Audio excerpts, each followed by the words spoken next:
Olá, boa noite. Mais uma reunião do Decifrando o Novo Testamento com a Visão Espírita. Meu nome é André Andriolo, 2 de março de 2026, nossa reunião número 40, o amigo importuno. Sempre fazendo esclarecimento que nosso estudo é feito à luz da doutrina espírita, codificada por Allan Kardec. Os nossos estudos são baseados na Bíblia, e o texto que eu uso, quando eu coloco o texto de Bíblia, é o da Bíblia de Jerusalém, mas eu uso também a Bíblia de Estudo NVI, o texto do Logos, do software de Bíblia, na internet, e eu uso também a Bíblia do Peregrino, mas principalmente os comentários ali do Luiz Schockel, que são muito bons, e aí eu uso bastante essa Bíblia como nos comentários, e também o novo dicionário da Bíblia do Douglas, que é o que eu tenho em casa, é o que eu uso aqui, quando eu preciso. Hoje a gente vai trabalhar algumas fontes, o Evangelho Redivivo, livro 4, o Evangelho segundo o Espiritismo, de Allan Kardec, o Cachuta e o Parábolas e Ensinos de Jesus, Emmanuel, Evangelho por Emmanuel, o comentário de Emmanuel no Evangelho segundo Lucas, e o EAD, Estudo Aprofundado da Doutrina Espírita, a apostila número 3, o livro número 3. Tá? Bom, o título que eu dei aqui do nosso episódio foi O Amigo Importuno. Tá? Lucas, capítulo 11. Mas nós vamos falar de Marta e Maria, vamos falar da parábola do amigo importuno, vamos falar de desobsessão e desobsessão, e vamos falar do sinal de Jonas. Tudo isso está lá em Lucas 11. Marta e Maria, acho que está em Lucas 10, no finalzinho. Últimos versículos de 10, mas já cai depois no 11. Então, o texto de Marta e Maria... Jesus estava em viagem. A gente, quando vê lá em João, a gente vai descobrir que essa Marta e Maria são as irmãs de Lázaro. Fica em Betsaida. Lázaro que vai ser ressuscitado por Jesus, tá? E aí, então essa história é assim. Estando em viagem, ele entrou num povoado e aí certa mulher chamada Marta recebeu em sua casa. Então, Marta era uma mulher solteira, ele sabia, porque senão quem receberia em casa seria o marido, não a mulher. Aí Marta recebe Jesus em casa e a irmã dela, chamada Maria, ficou sentada aos pés de Jesus, escutando a palavra. E Marta ocupada, para lá e para cá, né? Preparando comida, arrumando tudo, deixando tudo pronto para Jesus. Né? Parando, ela falou, Senhor, não te importa que a minha irmã fique aqui, me deixe sozinha a fazer o serviço? Manda ela me ajudar. Né? Imagina a situação, né?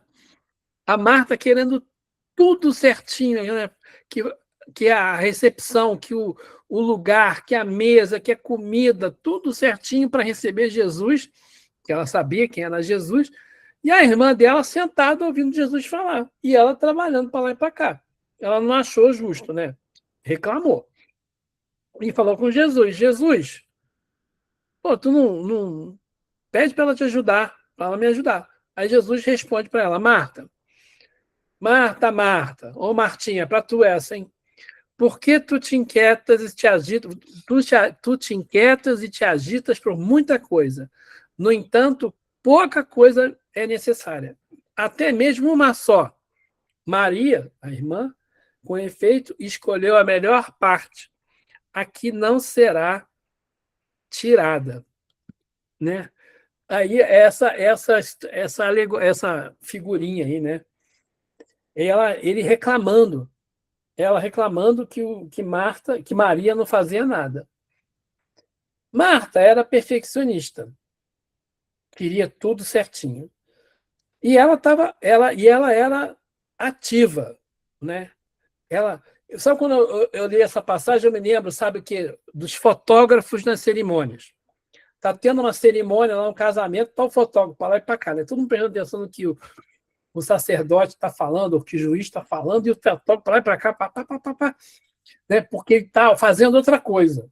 E está todo mundo prestando atenção no padre, ou no sacerdote lá, ou no juiz, ele está ali. Outra coisa interessante também que eu vejo às vezes as pessoas vão para show de música e elas ficam vendo o show pelo celular. Né? Outro dia eu estava filmando, né? Filmando o show, em vez de ver o show com os olhos, ver com o celular. Estava vendo corrida de Fórmula 1, outro dia estava.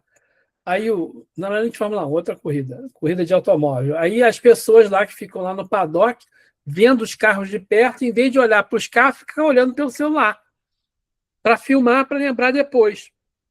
Mas não vai lembrar na hora, porque na hora não está vendo, a gente tem que ver. Quando a gente olha com os olhos, né, e sem ter a tela, a gente vê muito mais longe, né, a gente vê muito mais. Reunião palestra espírita. Quantas vezes a gente vê na palestra, a gente está fazendo a palestra e você vê aquela pessoa lá atrás, para lá e para cá, para lá e para cá. Né? É o pessoal da mídia que está correndo e não sei o quê, e corre e faz isso e vê, e está preocupado se tem água, se não tem. Tudo é necessário. Mas qual era o objetivo principal da coisa? Né? O objetivo principal do show, do jogo de futebol, da corrida de automóvel, é você ir lá para você curtir aquele evento ou para você registrar aquilo para ver depois? O objetivo da palestra, né, você estar lá na palestra, é você se envolver com aquele ambiente ou você tem que deixar tudo pronto, né? Tudo certinho, né? As coisas assim, igual a Marta fazia. Né? O que é o mais importante? Né? Então, estudando o Schockel, na Bíblia do Peregrino, ele fala ali no comentário, e tem um outro comentário também espírita que fala a mesma coisa, e o próprio Pastorino também fala a mesma coisa. Que ali ele está fazendo um contraste entre o momento ativo e o momento contemplativo. E Jesus coloca isso como se fosse uma coisa contra a outra. Mas, na verdade, isso todos os estudiosos, os exegetas que eu estudei, eles falam a mesma coisa. Na verdade, Jesus não está falando contra, ele está falando assim, você precisa de ter as duas coisas. Você tem que ser ativo e tem horas que você tem que ficar contemplativo. Mas tem hora para tudo. Você não pode ter uma vida só contemplativa e você não pode ter uma vida só ativa. O ideal é você ter equilíbrio. Porque a parte boa, assim, eles também falam sobre isso, a parte boa, a parte gostosa é você ficar olhando, curtindo. Mas você também precisa trabalhar. E a parte do trabalho físico é difícil. Né? Para você preparar uma palestra, para você preparar um estudo, você precisa dedicar tempo, você precisa estudar. Para você fazer um casamento, você precisa estudar, para preparar, né? Trabalhar, fazer o casamento. Para você fazer um show de rock, né? Os músicos têm que ensaiar, precisa de dinheiro, precisa de gente para promover, precisa de gente para limpar tudo, para organizar, né? Precisa de envolver polícia, precisa de envolver médico, não sei o quê. E é importante também. Mas na hora de curtir, vamos curtir. Então, existe o momento ativo e o momento contemplativo. A gente precisa fazer as duas coisas. Aí, né, depois dessa passagem no capítulo 10, termina o capítulo 10 com esse capítulo 11 de Lucas. Aí Jesus vai falar do Pai Nosso, e aí ele vai falar de rezar, né, e aí ele fala a parábola do amigo importuno. A parábola do amigo importuno, deixa eu ver se eu estou com o texto assim. O texto está aqui. É assim, o texto que está lá em Lucas, capítulo 11, versículos de 5 a 8. Quem dentre vós, se tiver um amigo, você tem um amigo, e for procurá-lo ele no meio da noite, dizendo: Minha amiga, me empresta 3 pães, porque chegou de viagem um dos meus amigos e nada tenho para oferecer. E ele responder lá de dentro: Não me importunes, a porta já está fechada, meus filhos e eu estamos na cama. Não posso me levantar para dá-los a ti. Digo-vos, mesmo que não se levante, aí Jesus fala, digo-vos, mesmo que não se levante para dá-los por ser seu amigo, levantar-se ao menos por causa da sua insistência. Lhe dará tudo aquilo que precisa. Então, essa parábola, basicamente, ela está falando assim, olha, se um amigo, quando você precisa de alguma coisa, um amigo não nega ajuda para você, mesmo seja porque você é chato, Deus vai te ajudar. Se você, então, pedir, obtereis. Buscar e achareis, bater a porta que vos será dado. Ele está dando exemplo aqui do bater a porta. Mas, eu estava falando antes da gente começar, né? Nós temos aqui em Petrópolis, né, o Projeto Pastorino. O Projeto Pastorino, todo dia, às 5 para as 8, das 5 para as 8 até umas 8h20, alguém faz um comentário de uma página bem, bem rápida. Hoje em dia nós estamos falando do livro Agenda Cristã, do André Luiz, mas já fizemos Minutos de Sabedoria, já fizemos Sugestões Oportunas, e vai mudando de livro. E aí a gente precisa fazer a programação e funcionar. Hoje, às 7h40 da manhã, meu telefone toca. Eu trabalho de manhã, minha empresa é na Finlândia, início de mês para mim é difícil, porque faz o fechamento da contabilidade aqui do Brasil e lá da Finlândia, e eu estava lá conversando, lendo e-mail, trocando e-mail com o pessoal lá da Finlândia de manhã, de repente meu telefone toca.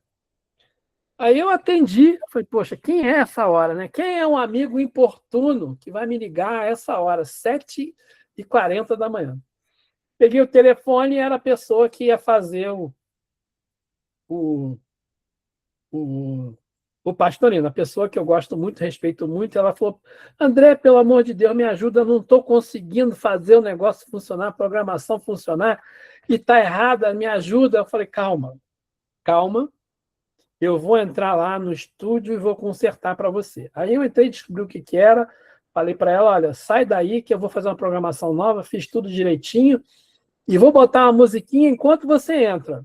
Aí fui lá, botei a musiquinha para a introdução, né? Aí ficou rodando a introdução, aí a pessoa entrou e tal. Aí, quando ela fez para mim que estava tudo bem, eu terminei a musiquinha, ela entrou e fez. Então, o que é isso? Né? Quando a gente pode ajudar, só eu que estava disponível para aquela pessoa naquele momento para fazer isso. Ela pensou primeiro em mim. Né? E eu olhei, na hora que o telefone tocou, eu falei, nossa, que coisa chata.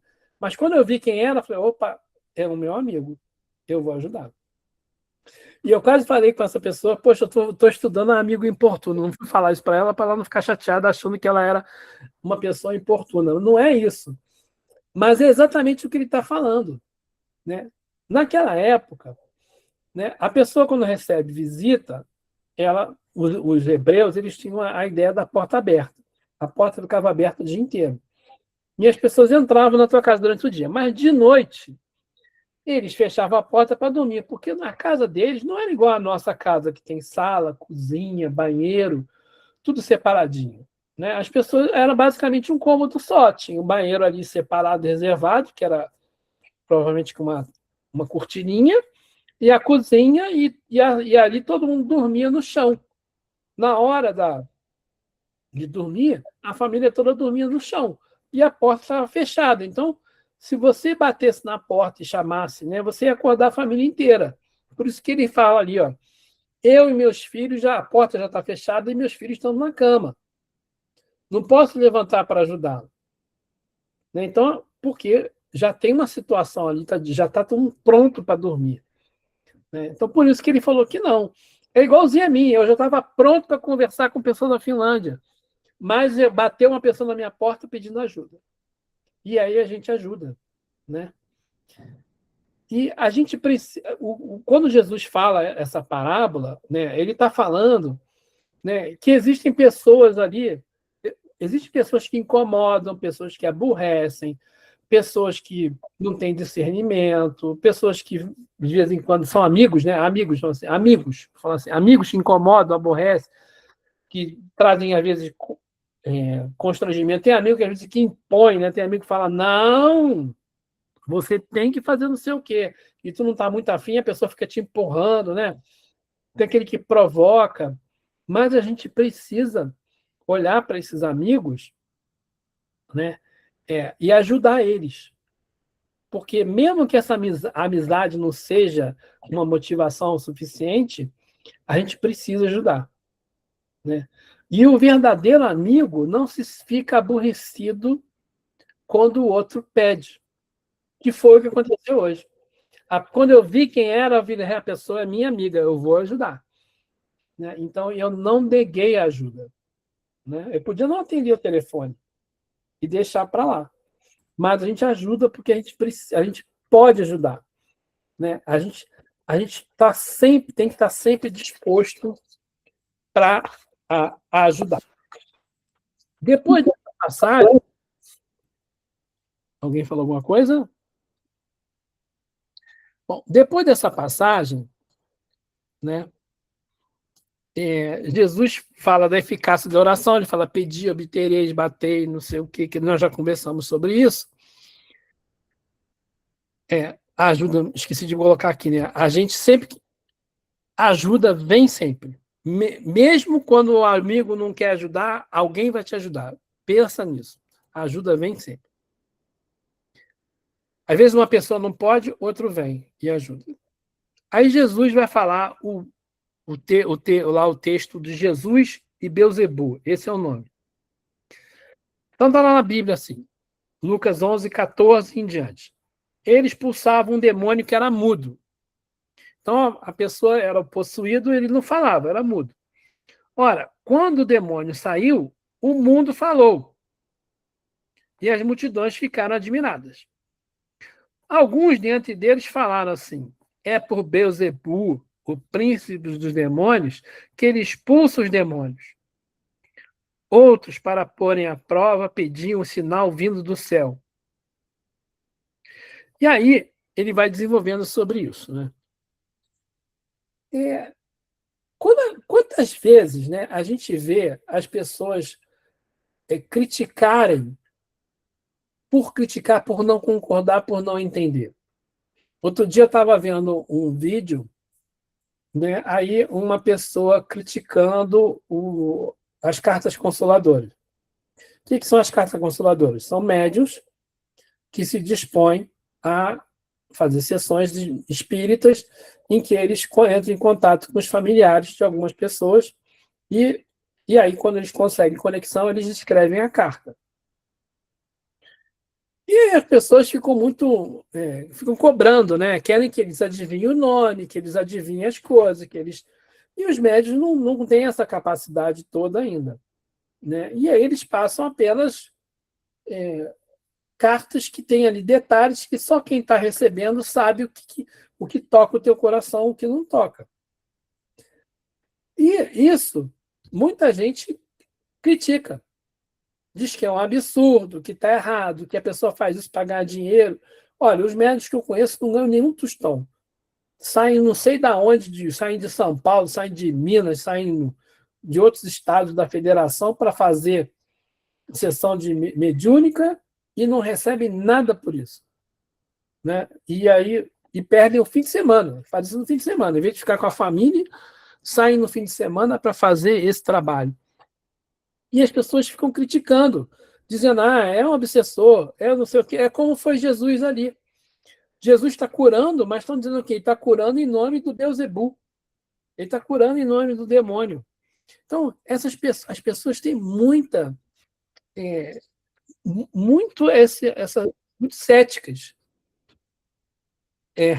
Aí Maria Luísa está falando assim, falta de respeito, absurdo, falta de respeito, não sabe o que é. A pessoa não sabe nem o que é e mete o malho. Então, a gente tem crítico de carta consoladora, crítico de psicografia, crítico de mediunidade, que é um absurdo essa mediunidade, é tudo falso. Gente, vamos parar de criticar os outros, né? Se aquilo ali está fazendo bem, né?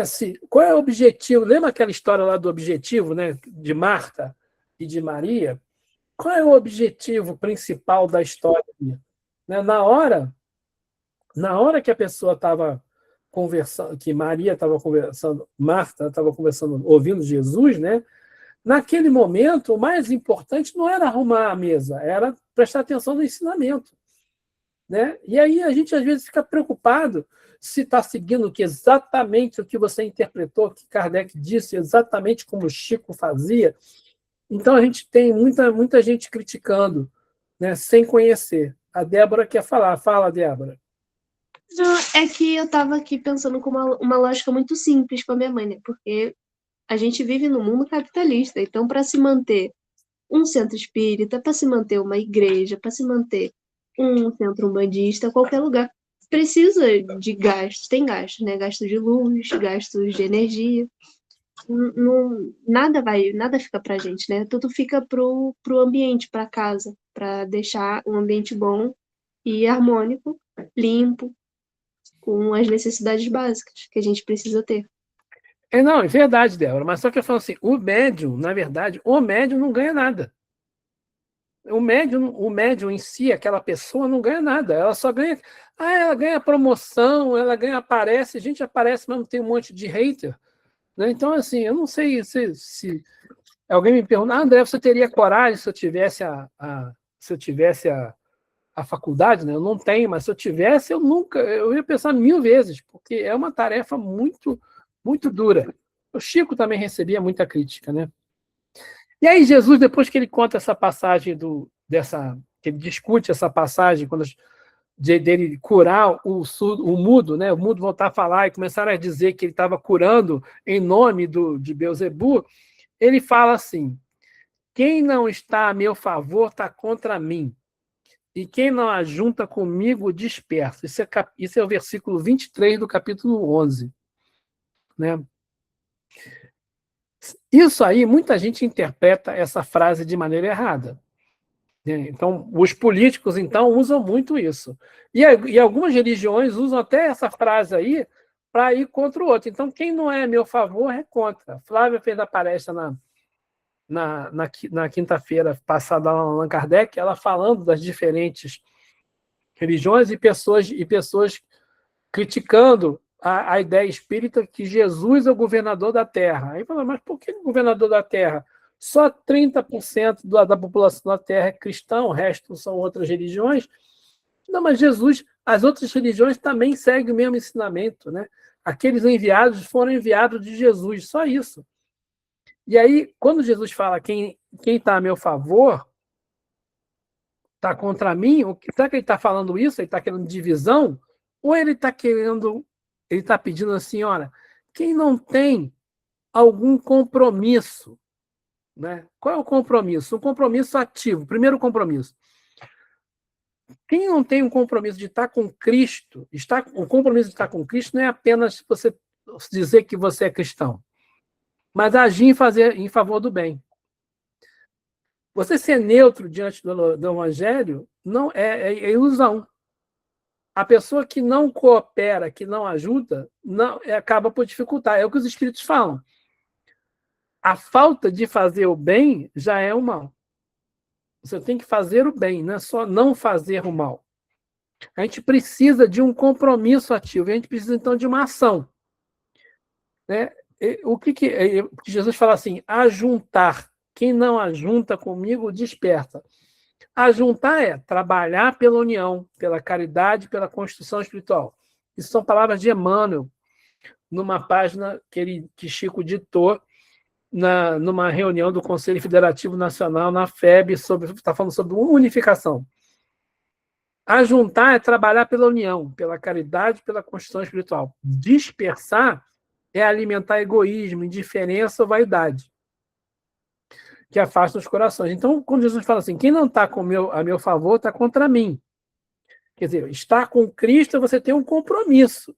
Né? E compromisso não só de professar a fé, mas também de praticar.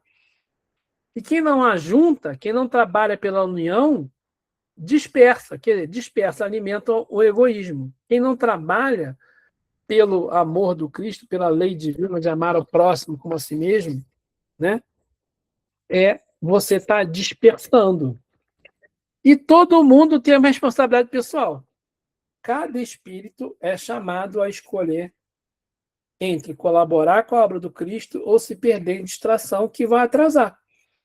né? Todo mundo, né? Todo mundo, quando ouve falar de Jesus, né?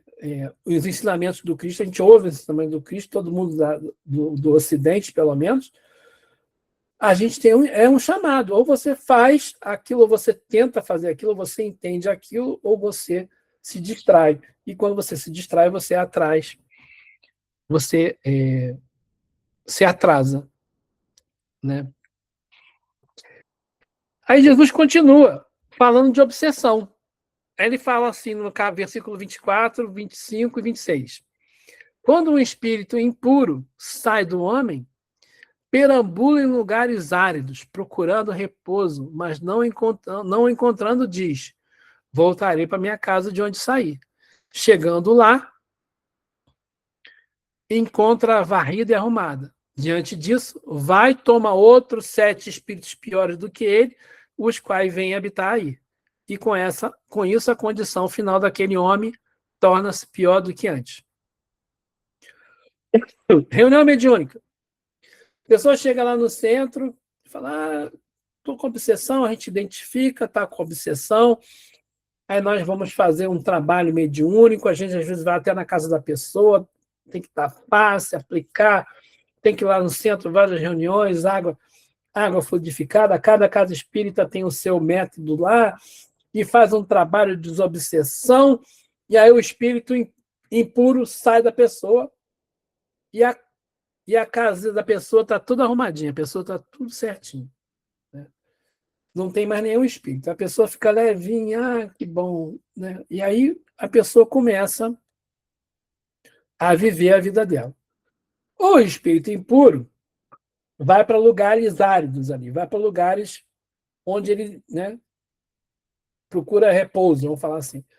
Aí, se ele achar outros 7 espíritos piores do que ele, fala assim: pô, onde eu estava lá era bom, quer ir comigo? Aí, quando ele chega lá, aquela casa não está mais limpinha, aquela pessoa já não está mais, né, não aceitou, não fez a renovação espiritual. A gente tirou os obsessores, aí a pessoa voltou e começou a agir da mesma maneira que antes, aí os espíritos voltam.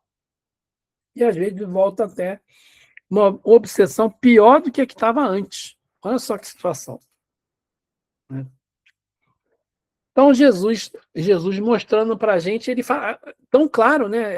Esse texto aí falando de espírito impuro, sai, vai para um lugar, não sei aonde, depois encontra com outros espíritos e volta. Quem não entende isso como o mundo dos espíritos, né? Não está lendo a Bíblia. Mas, mais para frente, Jesus vai falar do sinal de Jonas. Então, eu vou ler o texto, vamos botar aqui o texto, depois eu vou falar um pouquinho sobre essa história de Jonas.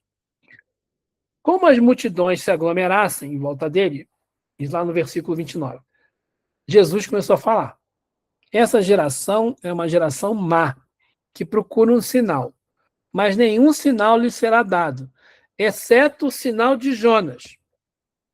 Pois assim como Jonas foi um sinal para os ninivitas, assim também o Filho do Homem será um sinal para essa geração. Eu vou prosseguir, depois eu vou voltar nessa história de Jonas aí. A rainha do sul se levantará no julgamento, juntamente com os homens dessa geração, e os condenará, porque veio dos confins da terra para ouvir a sabedoria de Salomão. Mas aqui está algo mais do que Salomão. Aí ele volta para a história de Nínive. Os habitantes de Nínive se levantarão no julgamento juntamente com essa geração e condenarão, porque se converteram pela pregação de Jonas. E aqui está algo mais do que Jonas. Eu vou explicar essa passagem. Rainha do Sul. Você lembra da rainha de Sabá? Lembra? Você já ouviu falar na rainha de Sabá?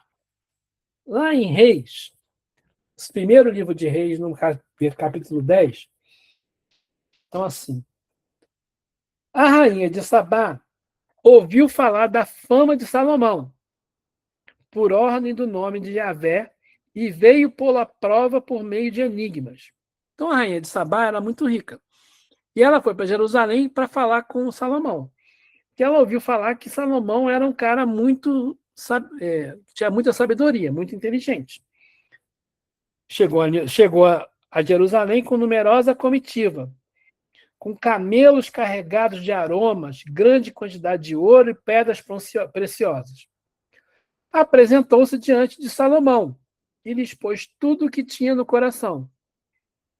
Mas Salomão a esclareceu sobre todas as coisas, sobre todas as suas perguntas, e nada houve por demais obscuro para ele que ele não pudesse solucionar.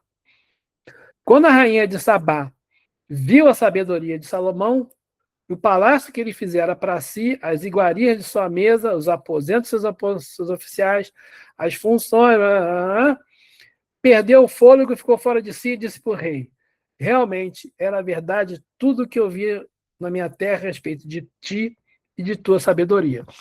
E aí a rainha de Sabá ficou tão feliz porque, né, viu a sabedoria de Salomão, e aí ela fica admirada com o castelo, com as comidas, com os aromas. Quando ele está falando de castelo, não está falando do castelo da casa, não. Né? Não tá, dos aromas, das comidas, ele está falando da parte espiritual. Ela ficou admirada com a elevação espiritual de Salomão. E aí ela fala, então, ela acreditou e ela vai embora e dá para ele 120 talentos de ouro e madeira de sândalo, grande quantidade de pedras preciosas, dá um monte de coisa. E todo ano ela volta e dá para ele, paga para ele um tributo, porque ela reconhece o Salomão como um rei de sabedoria, um rei que tinha um castelo espiritual superpoderoso. Ela reconhece, né, o,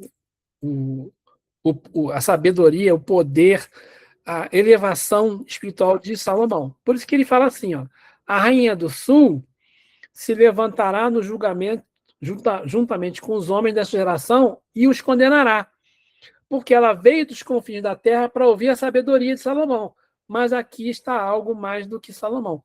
Então, se ela chegasse hoje, ela não ia encontrar homens sábios como Salomão, que tinham um templo, um castelo, comidas ou aroma espiritual, né, de Salomão. E encontrar um povo diferente, que então ela iria condená-los. E aí ela fala de Jonas. Jesus fala de Jonas. Tá? Então, essa é a história da rainha de Sabá.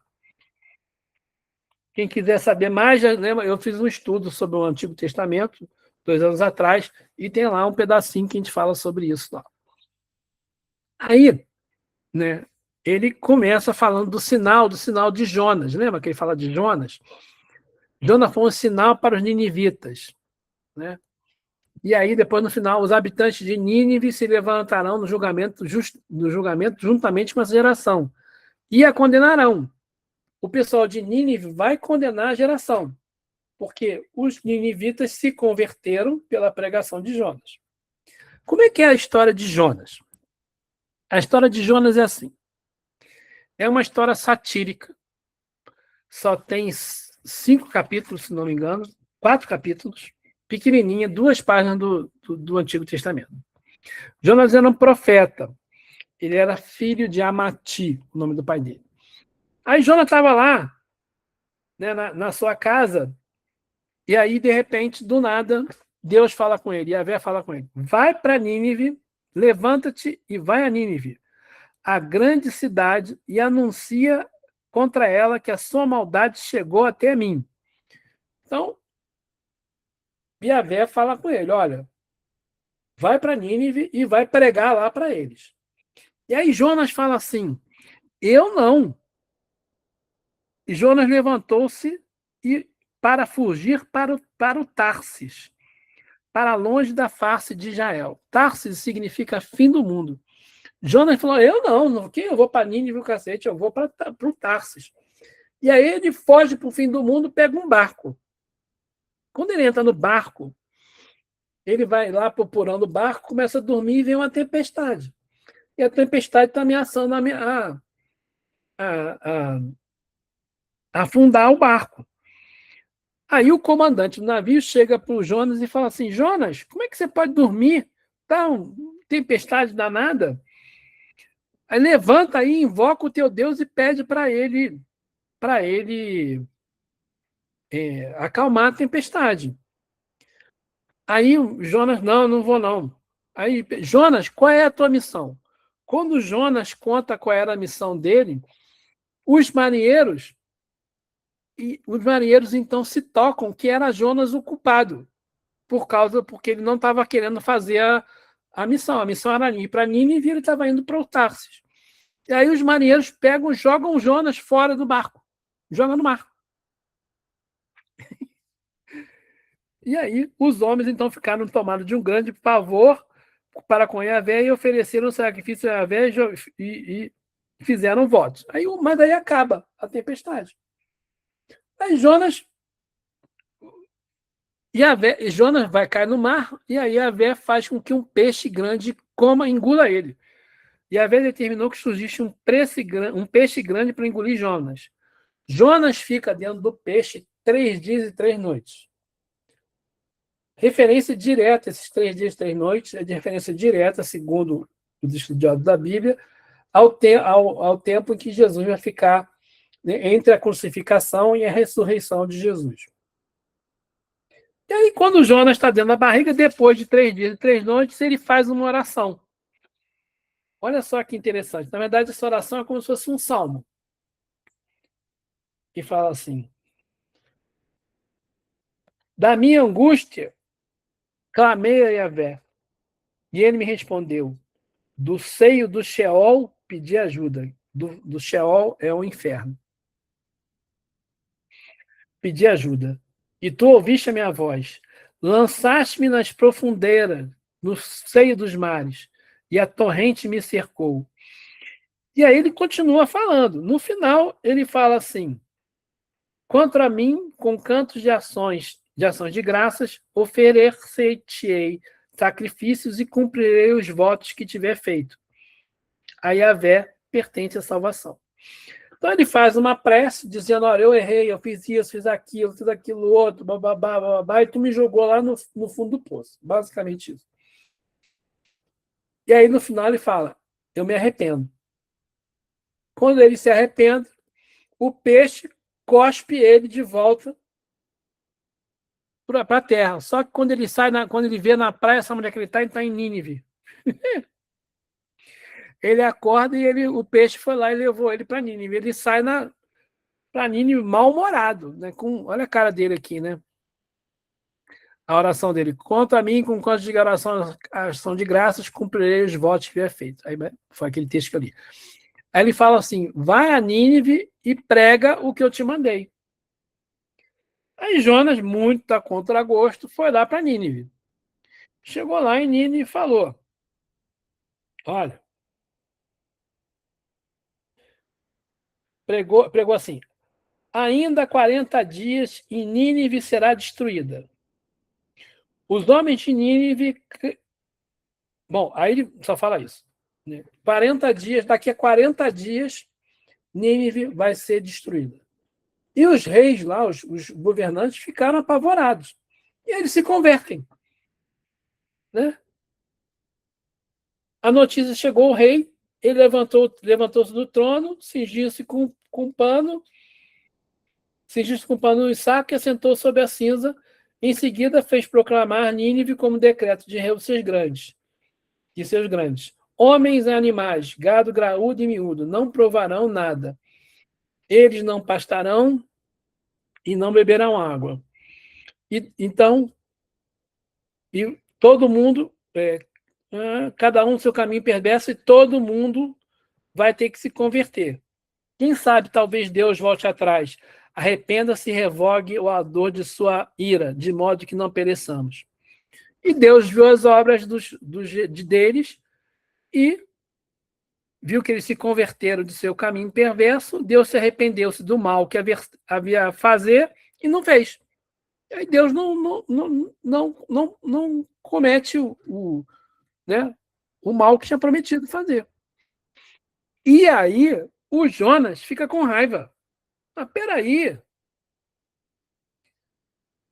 Peraí, eu estava lá no meu canto, tu me mandou vir para cá, eu fui para o Tarsis, eu não queria vir para cá, eu sabia que tu ia aprontar isso. Eu sabia que você é um Deus compassivo e ama perdoar. Acaba com a minha vida agora, porque eu não quero mais saber dessa história. Né? E aí ele fica com raiva. Né? E aí ele fala com Deus, só me deixa morrer, né? Me deixa morrer. Ele fica com raiva porque Deus não cumpre, porque ele queria que Deus destruísse Nínive. E Nínive não é destruída. Né? Aí é interessante, né, a pergunta que a gente se faz, né? Você aceita que Deus ame os seus inimigos? Né? Porque o Jonas, ele agia como se os caras, o pessoal de Nínive fossem os inimigos dele. E aí Deus vai lá, ele vai lá para ameaçar todo mundo e Deus perdoa. Você fica feliz quando Deus ama teus inimigos? Lembra quando eu sempre dou esse exemplo, né? Quando Jesus fala Pai Nosso, é Pai de todo mundo. É Pai do espírita, é Pai do evangélico, é Pai do católico, é Pai do muçulmano, né? É Pai do americano, é Pai do iraniano, é Pai do assassino que está na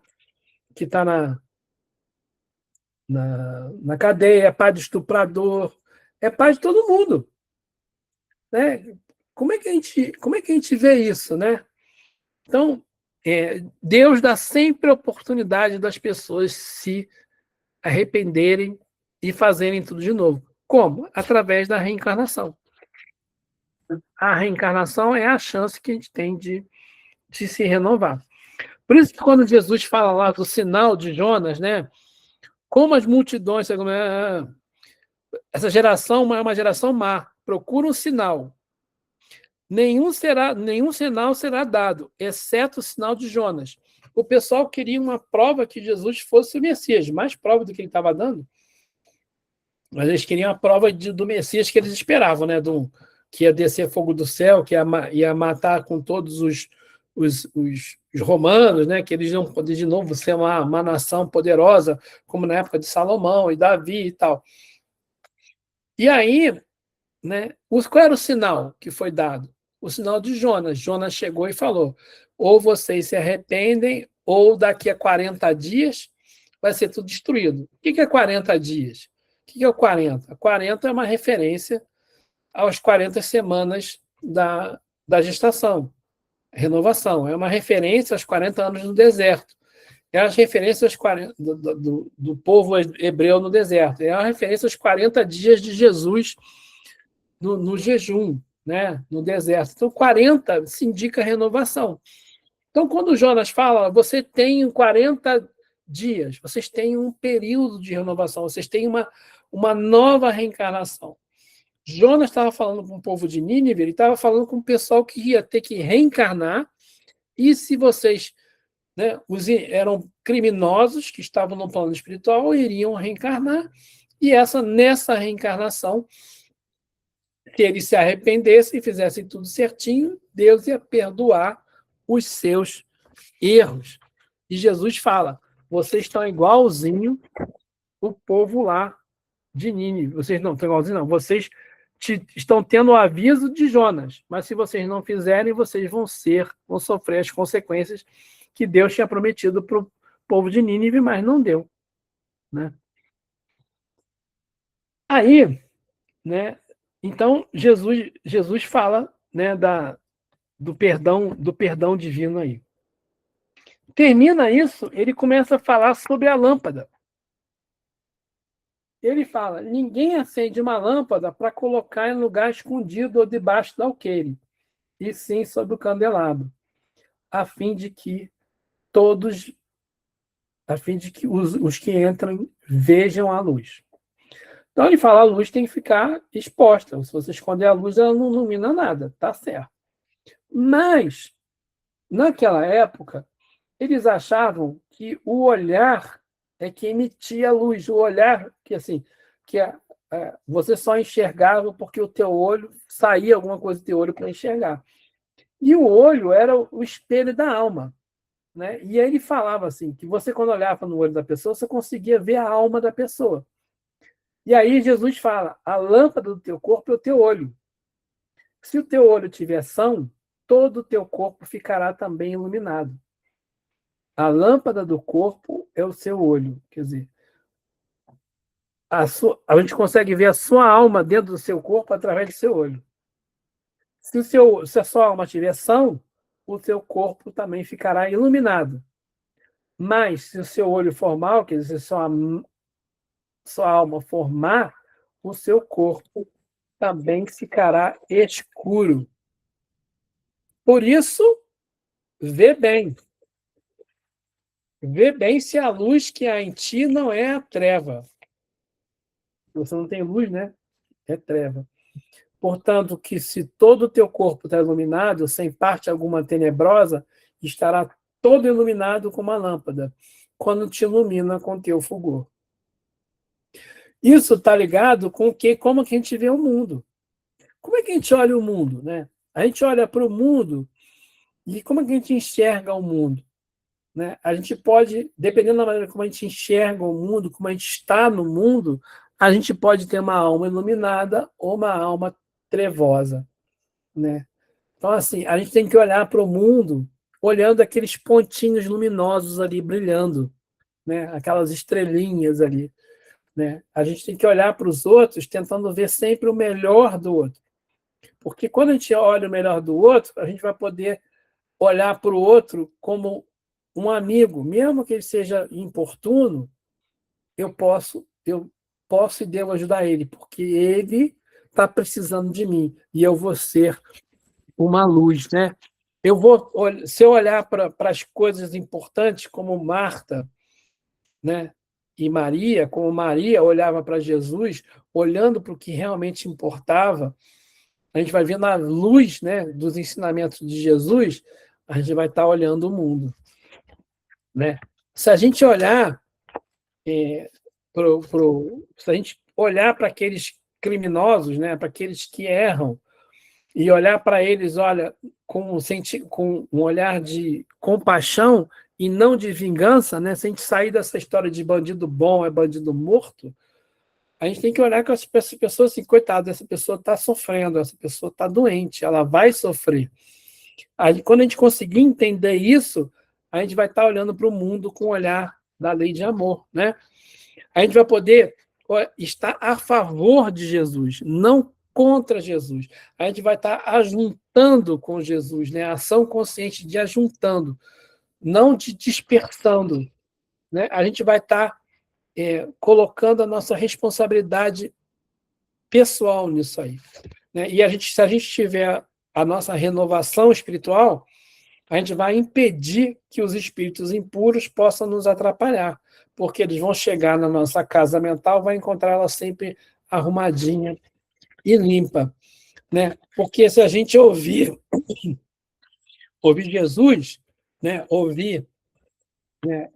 O sinal de Jonas, né? Olha, tu está tendo a chance, 40 dias, uma encarnação, um tempo de renovação, você está tendo uma chance para se renovar. A gente vai poder chegar no final e falar realmente, né? O meu olhar é um olhar para a luz e o meu corpo vai ser luminoso, iluminado. Quando eu chegar no plano espiritual, eu vou ter um corpo iluminado e eu não vou ter um corpo trevoso. Tá bom, pessoal? Semana que vem a gente vai continuar com Lucas, o capítulo 12.